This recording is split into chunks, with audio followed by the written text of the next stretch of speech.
1절로 11절 말씀을 보도록 합니다. 신약성경 34페이지를 찾아주시기 바랍니다. 신약성경 34페이지 마태복음 21장 1절에서 11절까지 말씀이 되겠습니다. 신약성경 34페이지입니다. 우리 다 찾으셨으면 우리 한 절씩 교독하도록 합니다.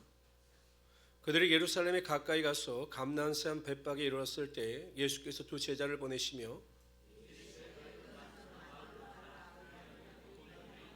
나귀 새끼가 함께 있는 것을 보리니 풀어 내게로 끌고 오라. 만일 누가 말을 하거든 주가 쓰시겠다 하라. 그리하면 즉시 보내니라 하시니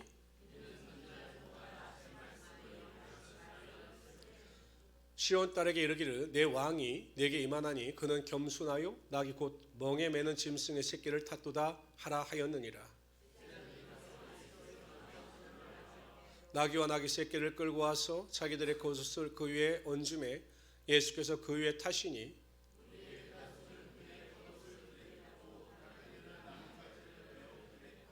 앞에서 가고 뒤에서 따르는 무리가 소리 높여 이르되 호산나 다윗의 자손이여 찬송하리로다.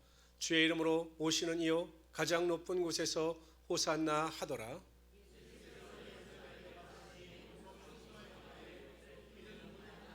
우리 11절 다 같이 읽읍시다. 시작. 아멘. 저는 오늘 그들 말씀을 가지고 예수 그리스도의 예루살렘 입성의 영적 의미, 이와 같은 제목으로 하나님의 말씀을 전가하도록 하겠습니다.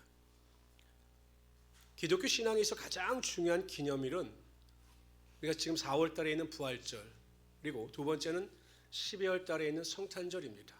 교단마다 또 갖은 기념일이 있죠. 순복음 같은 경우는 성령 강림절을 또 애써 지킵니다. 장로교 같은 경우는 또 추수감사절 이전에 맥주감사절이라고 하여 또한 절기를 지키기도 합니다. 다양한 절기가 있습니다. 그런데 우리가 부활절과 관련하여 사순절이라고 하는 기간이 있습니다. 어떤 특정한 한 날을 지정하여 지키는 것이 아니라 예수 그리스도께서 부활하신 부활절을 기점으로 하여 주일을 제외한 40일 동안 그리스도의 고난에 동참하고자 사순절을 정하여 지키고 있습니다. 예수 그리스도께서 40일 동안 광야에서 금식하신 것이 기원을 이루고 있습니다. 그 사순절 기간 동안 오늘이 바로 종료주일입니다. 종료주일. 종료주일이라고 하는 의미는 무엇이냐? 예수님께서 예루살렘에 입성하실 때 많은 군중들이 왕의 행차를 알리는 종려나무를 흔들며 환호하였기 때문에, 종려나무를 흔들었기 때문에 종료주일이라고 합니다. 요한복음 12장 12절 13절에 보면 그 이튿날에는 명절에 온 큰 무리가 예수께서 예루살렘으로 오신다는 것을 듣고 종려나무 가지를 가지고 맞으러 나가 외치되 호산나 찬송하리로다. 주의 이름으로 오시느니 곧 이스라엘 왕이시여 하더라. 그래서 우리가 오늘을 종료주일로 지키고 있는 것입니다. 예수님께서는 3년 동안의 공생의 사역을 마치시고 마지막 십자가 사역을 감당하시기 위하여 예루살렘에 들어가셨습니다. 그리고 금요일까지 고난을 당하신 뒤에 성금요일날 십자가에 달려 우리의 모든 죄를 담당하시어 돌아가셨습니다. 그리고 사흘 만에 주일날 부활하셔서 예수 그리스도의 십자가 복음의 은혜와 능력을 믿는 자들에게 영생의 축복을 허락하여 주신 것입니다. 만약에 예수님께서 예루살렘 성에 들어가시지 않으셨다면, 그래서 십자가를 지시지 않으셨다면 우리는 구원의 축복과 은혜를 누리지 못했을 것입니다. 그래서 그 예수 그리스도의 예루살렘 입성에는 많은 영적인 의미가 있습니다. 그래서 오늘은 그 영적 의미에 대해 살펴보려 함께 은혜를 나누고자 합니다. 첫 번째로 예수께서 예루살렘에 입성하실 때 나귀를 타고 입성하셨습니다. 나귀. 왜 굳이 예수님께서 나귀를 타고 입성하셨을까요? 백마도 있고 짐승도 많은데 왜 굳이 초라해 보이는 나귀 새끼를 타고 예루살렘 성에 입성하셨을까요? 여러분, 예수님은요 아무 의미 없이 행동하시는 분이 아니십니다. 예수님께서 제자들에게 뭐라고 말씀하셨냐면 나의 양식은 나를 보내신 이의 뜻을 행하는 것이다라고 말씀하셨습니다. 예수님은 항상 하나님의 뜻대로 하나님께서 주시는 그 명령을 쫓아 순종하며 살아가셨던 것입니다. 그렇다면 나귀를 타는 것도 예수님의 자의에 의해서 결정하신 것이 아니라 하나님의 메시지가 있었을 것입니다. 왜 굳이 나귀를 타셨느냐라는 것입니다. 첫 번째는요, 하나님의 예언의 말씀을 성취하시기 위하여 예수님께서 나귀를 타신 것입니다. 오늘 저와 여러분이 읽은 본문 말씀을 다시 한번 보십시오. 2절부터 5절에 이렇게 나와 있습니다. 이르시되 너희는 맞은편 마을로 가라. 그리하면 곧 매인 나귀와 나귀 새끼가 함께 있는 것을 보리니 풀로 내게로 끌고 오라. 만일 누가 무슨 말을 하거든 주가 쓰시겠다 하라. 그리하면 즉시 보내리라 하시니, 여기가 중요합니다. 이는 선지자를 통하여 하신 말씀을 이루려 하려 하심이라. 일러스되 시온 딸에게 이르기를 내 왕이 내게 임하나니 그는 겸손하여 낭이 곧 멍에 매는 짐승의 새끼를 탔도다 하라 하였느니라. 예수님께서 나귀를 타신 이유는 선지자 하나님의 말씀의 예언을 이루시기 위하여 나귀를 타신 것입니다. 그 말씀이 어디냐면 스가랴 9장 9절입니다. 오늘 5절에 나오는 말씀인데요. 이렇게 말씀합니다. 시온에 따라 크게 기뻐할지어다. 예루살렘에 따라 즐거이 부를지어다. 보라 내 왕이 내게 임하나니 그는 공의로우시며 구원을 베풀며 겸손하여서 나귀를 타나니 나귀의 작은 것 곧 나귀 새끼니라. 그러니까 예수님께서 이런 나귀 새끼를 타신 이유는 하나님께서 예언하신 그 말씀을 성취하시기 위하여 그 나귀 새끼를 타고 입성하신 것입니다. 예수님께서 무엇을 타느냐는 중요하지 않았습니다. 나귀 새끼를 타든 백마를 타든 화려한 이동수단을 타든 그건 중요하지 않았습니다. 예수님께서 가장 중요한 것은 하나님께서 무엇을 원하시냐는 것이었습니다. 그리고 하나님의 뜻이 무엇이었느냐라는 것입니다. 하나님의 뜻은 분명했습니다. 하나님의 나귀 새끼를 타고 예루살렘에 입성하는 것이 하나님의 뜻이었기 때문에 세상 사람들은 그 나귀가 초라하다라고 평가할지라도 예수님께서는 그 나귀 새끼를 타고 예루살렘에 입성하신 것입니다. 보통 사람들은 내가 하고 싶은 것을, 내가 원하는 것을 행할 때 행복하다라고 생각을 합니다. 그러니까 내가 원하는 물건이 있어요. 내가 원하는 집이 있어요. 다 그것을 취득할 때 정말 행복하고 그렇게 살아가는 인생이 잘 사는 인생이다라고 생각을 합니다. 자녀들이 내가 생각하는 대로 다 잘 되면 그것이 또 복이고 행복이다 이렇게 생각을 합니다. 그럴 수도 있죠. 예수 믿는 성도님들도 그러한 복을 하나님께 누려야 합니다. 범사가 잘 되는 복을 누려야 합니다. 건강의 복도 구해야 합니다. 물질의 복도, 자녀의 복도 구해야 합니다. 그러나 그 모든 복의 기준은 하나님의 뜻대로 구해야 한다는 것입니다. 내 뜻대로가 아니라, 내가 원하는 것이 아니라 하나님의 뜻대로 구하고 하나님의 뜻대로 하나님이 원하시는 방법대로 우리의 삶에 하나님의 축복과 은혜가 임해야 한다는 것입니다. 이분이 윤종 장로입니다. 이분이 봉천동 슈바이처로 굉장히 유명하신 분이십니다. 근데 이분이 고등학교 다닐 때 소원을 했습니다. 하나님, 만약에 나에게 의대를 허락하시면 내가 의사가 되어서 정말 의술이 못 미치는 곳에 가서 제가 하나님의 사랑을 전하겠습니다 라고 소원을 하였습니다. 그리고 하나님께서 인도하셔서 전문의가 됩니다. 병원을 차렸는데 얼마나 병원이 잘 되는지 몰라요. 손님이 끊이지 않습니다. 주일도 어겼습니다. 주일도 문을 열었습니다. 주일날 손님이 더 오는 겁니다. 다른 병원은 문을 열지 않았는데. 그래서 이분이 돈을 버는 일에 혈안이 되어서 교회도 나가지 않고 예배도 드리지 않았습니다. 근데 어느 주일날 예배를 드리고 진료를 하고 있는데 어느 한 사람이 피투성이가 된 소녀를 안고 자신의 병원으로 뛰어 들어오는 것이었습니다. 보니 자신의 딸인 거예요. 그 안고 온 사람은 운전하는 운전수인데 교통사고를 낸 겁니다. 자신의 딸을 살리려고 아무리 노력해 보았지만 결국 자신의 딸을 잃고 맙니다. 충격을 받았습니다. 병원도 팔았습니다. 폐인처럼 살았습니다. 모든 삶의 의미를 잃어버린 채 살았습니다. 근데 어느 날 이렇게 길을 가고 있는데 한 할머니가 자신의 손녀를 안고 막 울고 있는 겁니다. 왜 그러냐고 물어봤더니 이 손녀가 아파서 병원에 가야 되는데 병원에 갈 돈이 없다는 겁니다. 그래서 윤종 장로님이 근처 자신의 선배의 병원으로 아이를 데리고 가서 그 병을 고쳐주었는데 그 희미하게 들리던 심장이 막 크게 들리는 것이었습니다. 비로소 그는 자신이 예전에 소원했던 하나님의 약속을 기억해내고 하나님께 대하여 소원한 것을 갚기 위하여 병원을 차립니다. 그러나 이전과는 완전히 달랐습니다. 이전에는 돈을 벌기 위하여 병원을 차렸지만 이제는 하나님의 뜻을 이루기 위하여 병원을 차렸습니다. 여러분 지금의 저기 서울의 봉천동이 많이 좋아졌지만 제가 학교 다닐 때만 해도 봉천동은 엄청 어려운 골짜기였습니다. 산꼭대기에 어려운 사람들이 많이 살았습니다. 그곳에 찾아 들어가 병원을 차리고 돈 없는 사람들을 위하여 의술을 베풀며 어려운 사람들에게는 진료비도 받지 않았습니다. 하나님의 사랑을 전했습니다. 사회에서도 인정받아서 청령 봉사상을 받을 정도로 굉장히 존경받는 인생이 되었습니다. 지금이 가장 행복했다. 내가 하나님을 위하여 하나님의 뜻대로 의술을 베풀 때 가장 행복했다라고 믿음의 고백을 드리고 있습니다. 저는 우리 모든 성도님들이 하루를 살더라도, 정말 하루를 살더라도 하나님, 나의 뜻이 아니라 하나님의 뜻이 내 삶에 이루어지게 하여 주십시오라고 하는 믿음을 가지고 살아가기를 바랍니다. 하나님, 우리 가정 위에 하나님의 뜻이 이루어지게 하여 주시옵소서. 내 욕심대로, 내 방식대로, 내가 원하는 대로가 아니라 내 가정 가운데 하나님의 뜻이 이루어지게 하여 주시옵소서. 내 직장 가운데, 내 사업장 가운데 하나님의 뜻이 이루어지게 하여 주시고 하나님의 뜻을 분별하여 온전히 순종할 수 있는 믿음이 되게 하여 주시옵소서. 그런 믿음을 가지고 하나님의 뜻을 이루어가며 살아가시는 하나님의 귀한 성도들이 되시기를 주님의 이름으로 축원합니다. 두 번째, 나귀 새끼를 타고 입성하신 이유는 겸손하셨기 때문입니다. 5절에 보면 겸손하여 나귀 곧 멍에 매는 짐승의 새끼를 탔도다. 예수님은 하나님이십니다. 그리고 하나님의 아들이세요. 우리의 찬양과 존귀와 영광을 받으시기에 합당하신 하나님이 되시는 것입니다. 근데 예수님께서 다 포기하셨어요. 종의 몸을 입고 이 땅에 오셨습니다. 그리고 우리의 모든 죄를 담당하시어 순종의 모습을 보며 십자가에 달려 돌아가셨습니다. 마태복음 20장 28절에 보면 인자가 온 곳은 섬김을 받으려 함이 아니라 도리어 섬기려 하고 자기 목숨을 많은 사람의 대속물로 주려 함이니라. 왕이시지만 섬김을 받기 위하여 이 땅에 오신 것이 아니라 우리를 섬기려고 이 땅에 오셨고 십자가 보혈의 능력으로 온전한 섬김의 본을 우리에게 보여주셨습니다.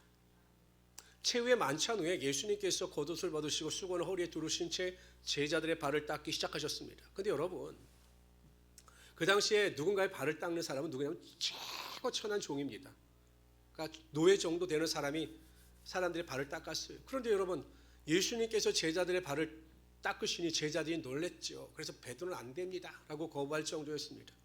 그러나 예수님께서 낮은 자세의 모습을 가지고 모든 제자들의 발을 다 씻기셨습니다. 그리고 나서 제자들에게 이렇게 말씀하셨습니다. 내가 주와 또는 선생이 되어 너희 발을 씻었으니 너희도 서로 발을 씻어주는 것이 옳으니라. 내가 너희에게 행한 것 같이 너희도 행하게 하려 하여 본을 보였노라. 제자들에게 요구하시는 것이 무엇입니까? 내가 너희의 발을 씻겼듯이 너희도 겸손한 모습을 가지고 세상에 나가 다른 사람의 발을 씻겨야 한다. 겸손의 모습을 가지고 섬김의 삶을 살아가야 한다라고 제자들에게 강조하시는 것입니다. 그러므로 성도 여러분, 우리도 겸손하여 섬김을 받기보다는 섬기는 자의 삶의 모습을 살아갈 수 있어야 한다는 것입니다. 섬기는 일에 있어서 여러분 가장 중요한 것이 있어요. 섬기는 일에 있어서 가장 중요한 것이 무엇이냐면 내 섬김에 대해서 어떠한 보상이나 대가를 바라지 않는 것입니다. 내가 겸손하여 누군가를 섬깁니다. 그런데 그 섬김 가운데 내가 어떠한 대가나 보상을 바라지 말아야 한다는 것입니다. 대가나 보상을 바라는 순간 시험이 들어오게 되어 있습니다.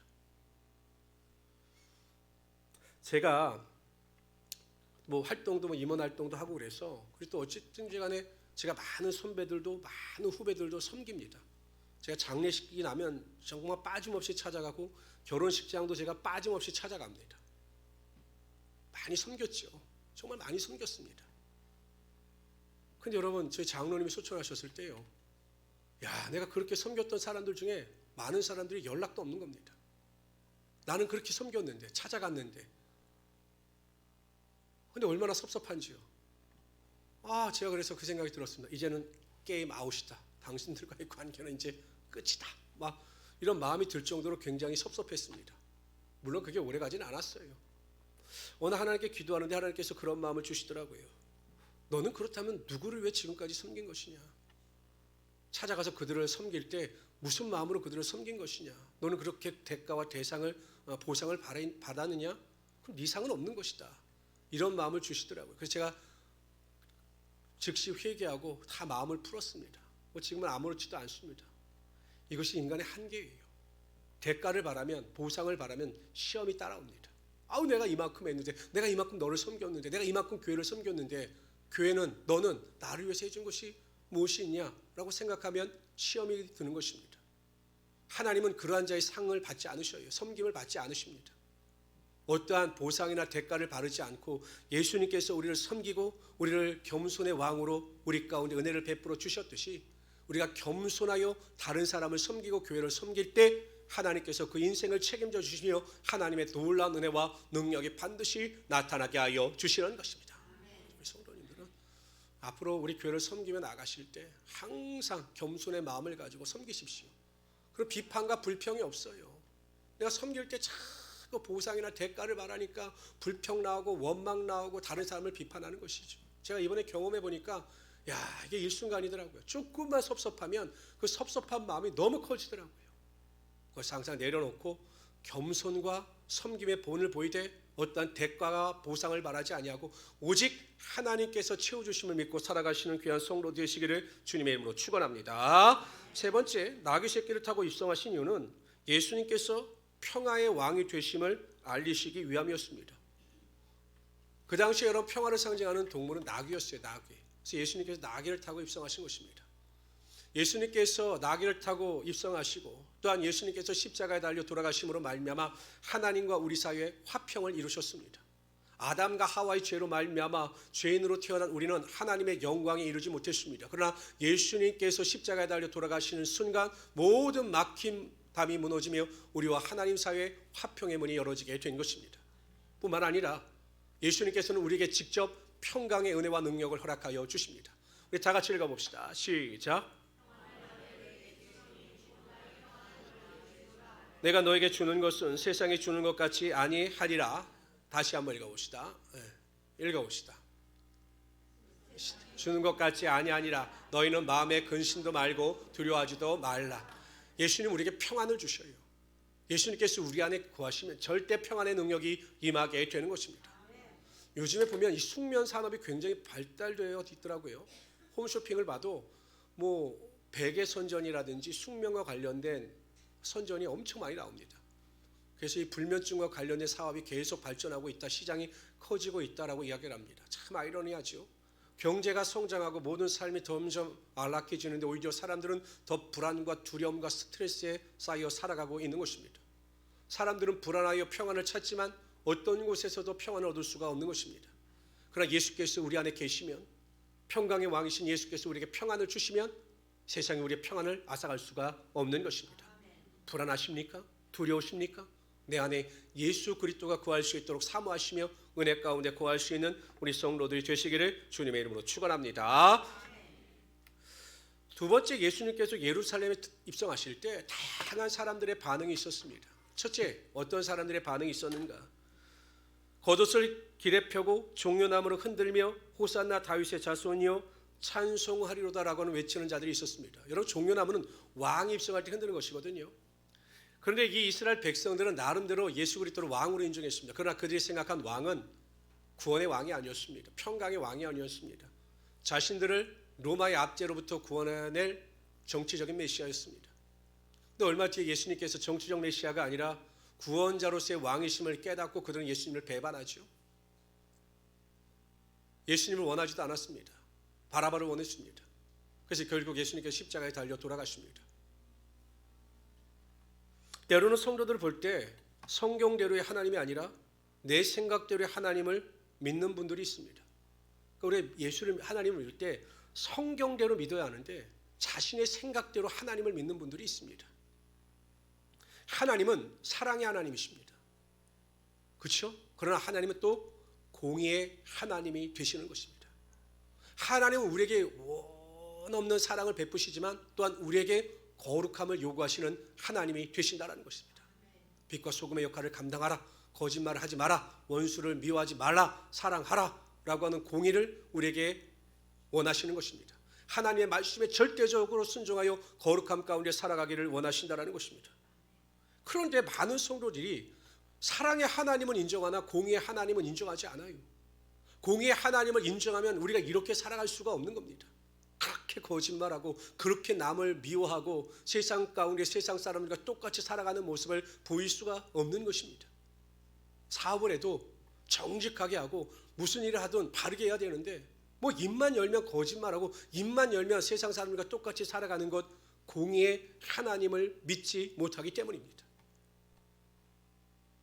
1992년도 10월 28일 다미선교회라고 하는 그 이단 단체가 그때 예수님께서 재림하신다라고 해서 엄청난 사회적 파장을 일으켰습니다. 그래서 모여서 기도하면 예수님이 재림한다. 그래서 많은 사람들이 거기에 미혹되었습니다. 그러나 끝내 예수님은 오시지 않았습니다. 그런데 제가 얼마 시간이 흐른 뒤에 1994년도쯤에 어느 분들이 모여서 교회를 개척하고, 목회자가 없으니까 제가 그때 대학원 다닐 때인데 저에게 와서 성경 공부를 가르쳐 주시고 또 예배를 인도해 달라. 근데 페이가 꽤 컸습니다. 일주일에 한 번 가는데 그 페이가 굉장히 컸습니다. 그래서 제가 그럼 가서 그분들을 도와드리겠습니다라고 해서 예배와 성경 공부를 인도한 적이 있습니다. 서울에다가 성경 크게 얻어가지고 넉넉하게 잘했습니다. 다 부자였습니다. 근데 뭔가 이상한 거예요. 나중에 보니까 이분들이 담이 선교에 들어갔다가 불발되고 실망하여 나와서 자신들끼리 모여서 예배하는 분들이었습니다. 그래서 저에게도 이제 제안을 했죠. 목사님이 원하시면 우리가 여기다 개척을 하고 순복음의 교회로 개척을 하겠습니다. 이렇게 제안하셨는데 제가 그때 공부할 때고 목회에 관심이 없어서 안 하겠습니다. 저는 공부가 목적이지 목회가 아닙니다라고 거절한 적이 있습니다. 근데 제가 그때 그분들에게 도전을 받은 게 있어요. 그분들은 정말 이단에 속해 있던 자들인데 예수 그리스도의 재림을 온전히 또 확실히 믿었던 자들이라 정말 하나님의 말씀대로 살고자 엄청 노력하더라는 겁니다. 매일 하나님의 말씀을 읽고 새벽 기도하면서 정말 하나님의 말씀에 어긋난 일이 없도록 정말 윤리적으로 도덕적으로 거룩하게 살려고 몸부림치며 살아가는 모습을 보고 제가 참 큰 도전을 받았습니다. 방향이 잘못되었을 뿐이지 그들이 믿고자 하는 성경대로 믿고자 하는 그 열정과 열심은 정말 무시할 수가 없었습니다. 성도 여러분 꼭 기억하십시오. 하나님은 사랑의 하나님이실 뿐만 아니라 공의의 하나님이 되시는 것입니다. 여러분들의 죄를 묵과하시는 하나님이 아니에요. 여러분들의 죄를 다 보고 계시고 판단하시는 하나님이 되시는 것입니다. 그래서 거룩함 가운데 살아갈 수 있는 우리 성도들이 되시기를 바랍니다. 뿐만 아니라 하나님은 영광을 주시는 하나님이시기도 하지만 고난도 허락하시는 하나님이 되시는 것입니다. 하나님은 영광을 주셔요. 축복을 주셔요. 그러나 우리에게 고난도 허락하시는 하나님이 되시는 것입니다. 요셉이 고난의 강을 건넜습니다.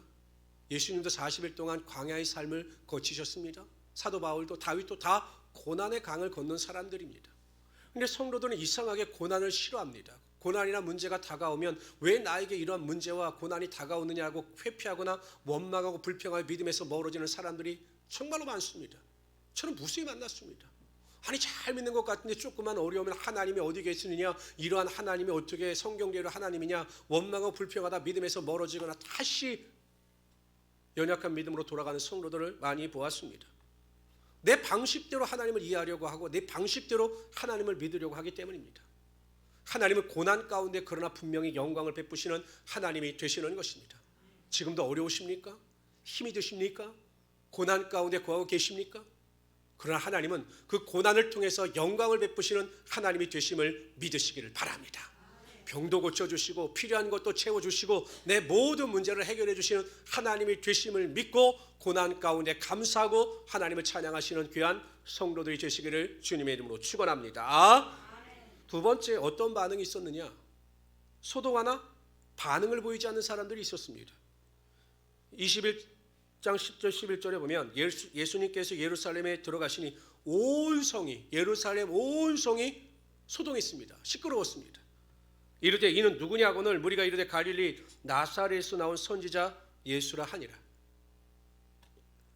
많은 사람들이 예수님께 대해 관심을 가졌습니다. 역사학자들에 의하면 그 당시에 예루살렘의 유월절 행사로 인하여 모인 사람들의 숫자가 270만 정도 된다고 합니다. 그러나 그것뿐이었어요. 관심을 보일 뿐이지 예수 그리스도 앞에 나온 자들은 하나도 없었습니다. 성도들도 마찬가지입니다. 영적인 일에 관심을 보입니다. 아유 예배해야지요. 아이 목사님 기도해야지요. 아이 목사님 말씀 읽어야지요. 말씀을 묵상해야지요. 관심을 보이는 자들은 많아요. 그러나 막상 은혜의 자리에 나가는 자들은 적더라는 것입니다. 제가 신방에 보면 주일날 신방에 보면 아이 목사님 주일 예배 나가야죠. 당연히 나가는 것이 당연한 것 아니겠습니까? 관심을 보여요. 그러나 주일 예배에 참석하여 하나님의 은혜를 나누는 자들은 대답한 자들에 비해서 현저히 적다라는 것입니다. 기도도 마찬가지죠. 기도하면 우리의 삶이 바뀝니다. 완전히 바뀝니다. 기도해야죠. 관심을 가지나 막상 기도하지 아니함으로 말미암아 하나님의 능력을 맛보지 못하는 자들이 많이 있다라는 것입니다. 성도 여러분, 관심을 가지는 일에 그칠 것이 아니라 결단하여 믿음의 자리에 나와서 하나님의 능력과 권능을 맛볼 수 있는 귀한 성도들이 되시기를 바랍니다. 나의 삶에 변화가 없어요. 왜 내 삶은 매일 왜 변화가 없고 은혜도 없고 축복도 없는가? 은혜의 자리에 나오지 않았기 때문입니다. 결단하시고 나오셔서 하나님을 경험하심으로 말미암아 하나님의 놀라운 축복과 능력을 맛보며 살아갈 수 있는 귀한 성도들 되시기를 주님의 이름으로 축원합니다. 세 번째, 어떤 사람들의 반응이 있었는가? 자신들의 겉옷을 벗어 나귀의 등에 올려놓은 제자들이 있었습니다. 그 당시에 여러분 겉옷은 재산이었어요. 지금도 여러분 뭐 비싼 겉옷 같은 경우는 뭐 수백만 원 하죠. 근데 그 당시에 그 이스라엘 백성들에게 있어 외투는 뭐 이불과도 같았고, 그래서 여러분 이 저당도 잡아줬습니다. 옛날에 전당포에 물건을 맡기듯이 그 정도로 귀한 것이었습니다. 그래서 신명기 같은 경우에 보면 가난한 자들의 옷을 저당 잡았을 때에는 밤 늦게까지 잡지 말고 도로 돌려주라라고 말할 정도로 이스라엘 백성들에게 있어서는 굉장히 귀중한 재산이었습니다. 그런데 제자들이 그 귀중한 재산을 예수님을 위하여 나귀 등에 올려놓습니다. 헌신과 수고를 마다하지 않은 것입니다. 하나님께서는 우리를 위하여 독생자 예수를 화목제물로 보내주셨습니다. 가장 귀한 것, 가장 가치 있는 것을 우리에게 보내주셨습니다. 그렇다면 우리 또한 하나님께 가장 귀한 것, 소중한 것을 드릴 때 하나님께서 그 믿음을 보시고 우리의 삶에 하나님의 축복이 반드시 임하게 하여 주시는 것입니다. 제가 예전에도 한번 말씀드린 우리 목사님 중에서 개척교회 청주에서 목회하시는 선배 목사님인데요, 굉장히 순수하시고 참 목회자로서 제가 존경할 만한 분입니다. 근데 그분이 아들이 너무 잘 됐어요. 뭐 삼성 계열의 프로그램 뭔가 그런데 뭐 한 달에 벌어들인 돈이 뭐 수억이더라고요. 어마어마하더라고요. 근데 이번에도 동문회 모임에 갔더니 시계를 차고 오셨는데 보니까 너무 금으로 번쩍돼서 제가 여쭤봤어요. 시계 얼마짜리예요, 목사님? 그랬더니 1억 8천만 원이래요. 시계 하나에. 금이 42돈이래요. 제가 부러웠을까요? 안 부러웠을까요? 그 아들이 부러웠습니다. 아들이 부러웠어요. 그래서 왜 그러냐고 여쭤봤더니 그 아들이 믿음이 깊더라고요. 혹시 아버지가 어디가 사고 났을 때 급히 현금을 구하지 못할 때 이 금을 가지고 있으면 위기를 극복할 수 있으니까 그래서 이 비싼 시계를 사 주었다, 그렇게 아들이 이야기를 하더랍니다. 그러면서 예전에 그 목사님이 하신 말씀이 생각나요. 왜 하나님께서 나를 이렇게 축복하셨을까? 내가 하는 것보다 왜 하나님께서 나에게 이렇게 더 큰 은혜를 부어주셨을까? 곰곰이 생각하다가 한 가지 일이 기억났다라고 합니다. 그의 선배의 어머님도 목사님이셨는데 어렸을 때 폐병을 고침받고 구원을 받아 하나님의 자녀가 되었습니다. 그런데 그 집이 정말 가난했습니다. 결혼해서도 엄청 가난했어요. 뭐 제대로 밥을 먹을 수 없을 정도로. 예전에 다 그랬으니까요. 그런데 부흥사가 오시면, 그 당시 여러분 부흥사들은 굉장히 어렵습니다. 먹는 거 제대로 먹지도 못하고 뭐 사례비도 제대로 받지 못하고 정말 어렵게 살던 분들이 부흥사입니다. 그러면 이 어머님이 부흥사를 섬기는데 정말 자신이 할 수 있는 것보다 더 최상을 다하여 그 부흥사를 섬기셨다는 거예요. 자식들 입장에서 보면 불만이죠. 자신들을 보지도 못한 음식을 막 접대하니까 불만이었는데 지금 시간이 흐른 뒤에 보니 그 어머님의 헌신과 수고를 하나님께서 받아주시고 내 자녀를 통해서 하나님의 은혜가 임하게 하여 주시는구나라는 것을 깨닫게 되셨다는 것입니다. 하나님은 하나님께 대하여 인색한 자에게 풍성한 복을 허락하시지 않습니다. 하나님께 대하여 풍성한 자를 하나님께서 인정하시고 그의 삶에 하나님의 풍성함의 은혜와 능력이 나타나게 하여 주시는 거죠. 제가 말씀드리는 것은 뭐 액수나 정도의 크기가 아닌 것입니다. 내 마음의 정성과 뜻을 다하여 내 시간을 드리고 물질을 드리고 내 삶을 들여서 하나님을 섬길 때, 봉사하고 수고하고 헌신할 때 하나님께 그의 삶에 넘치도록 하나님의 은혜와 능력이 나타나게 하여 주신다는 것입니다. 하나님 앞에서 계산적인 사람을 하나님은 사용하지 않으셔요. 이것 따지고 저것 따져서 헌신과 수고를 하는 사람은 하나님은 사용하시지 않습니다. 받은 은혜 감사하여 사도 바울처럼 나의 생명마저도 조금도 귀한 것으로 여기지 아니하며 하나님께 드립니다라고 하는 믿음을 가지고 나가는 자에게 하나님께서 감당치 못할 하나님의 놀라운 복을 허락하여 주시는 것입니다. 저는 우리 모든 성도님들이 하나님께 헌신과 수고하는 기쁨을 통해서 더 큰 축복과 은혜와 능력을 맛보며 살아갈 수 있는 하나님의 귀한 성도들 되시기를 주님의 이름으로 축원합니다. 이런 간증이 좀 많이 나왔으면 좋겠습니다. 목사님, 제가 하나님을 위하여 열심히 봉사하고 하나님을 위하여 시간을 들였더니 하나님께서 내 인생을 이렇게 이끌어 가셨습니다. 하나님께 이렇게 감사했더니 하나님께서 이러한 복을 부어주셨습니다라고 하는 간증이 여러분의 삶을 통해서 많이 흘러넘칠 수 있기를 주님의 이름으로 축원합니다. 예수님께서는 인류 구원이라고 하는 자신의 사명을 감당하시기 위하여 예루살렘에 입성하셨습니다. 초라해 보이는 아기 새끼를 타고 입성하셨습니다. 그러나 그 나귀 새끼를 통하여 하나님의 말씀의 뜻을 이루셨습니다. 우리 모든 성도님들은 하루를 살더라도 하나님의 뜻이 내 삶 가운데 이루어지기를 갈망하며 살아갈 수 있어야 합니다. 예수님께서는 나귀 새끼를 타고 입성하심으로 겸손의 본을 보여주셨습니다. 여러분, 겸손하십시오. 섬기십시오. 대가나 보상을 바라지 아니하고 하나님을 위하여 섬기고 봉사할 때 겸손의 모습을 보일 때 하나님께서 그 섬김과 봉사를 받아주시고 하나님의 영광이 나타나게 하여 주실 것입니다. 예수님은 평강의 왕으로 오셨습니다. 우리의 모든 불안과 두려움을 다 떨쳐버릴 수 있는 절대 평안을 우리의 삶 가운데 임하게 하여 주시는 것입니다. 이러한 예수님의 입성에 대하여 사람들은 메시아로 생각하여 종려나무로 흔들며 왕이라고 인정했습니다. 우리는 우리의 생각대로 우리의 감정대로의 하나님이 아니라 성경대로의 하나님을 믿어야 하는 것입니다. 성경이 말씀하신 하나님, 그 하나님만을 믿으며 살아갈 수 있어야 하는 것입니다. 어떤 자들은 소동했으나 그 이상도 그 이하도 아니었습니다. 관심은 있었으나 결단하지 못했습니다. 결단하시길 바랍니다. 마음의 감동과 은혜가 있을 때마다 결단하시고 은혜의 자리에 나와서 하나님의 능력을 맛보시기를 바랍니다. 제자들은 소중한 자신들의 겉옷을 예수님께 드렸습니다. 여러분의 삶에 가장 소중한 것이 있습니까? 그것을 하나님께서 원하신다면 그것을 하나님께 드리십시오. 그러면 하나님께서 받아주시고 복의 복을 더하여 주시며 우리의 삶에 하나님의 영광이 나타나게 하여 주실 것입니다. 이러한 믿음을 가지고 승리하며 살아갈 수 있는 우리 교회 성도들 되시기를 주님의 이름으로 축원합니다. 기도합시다. 주시 하나님, 정말로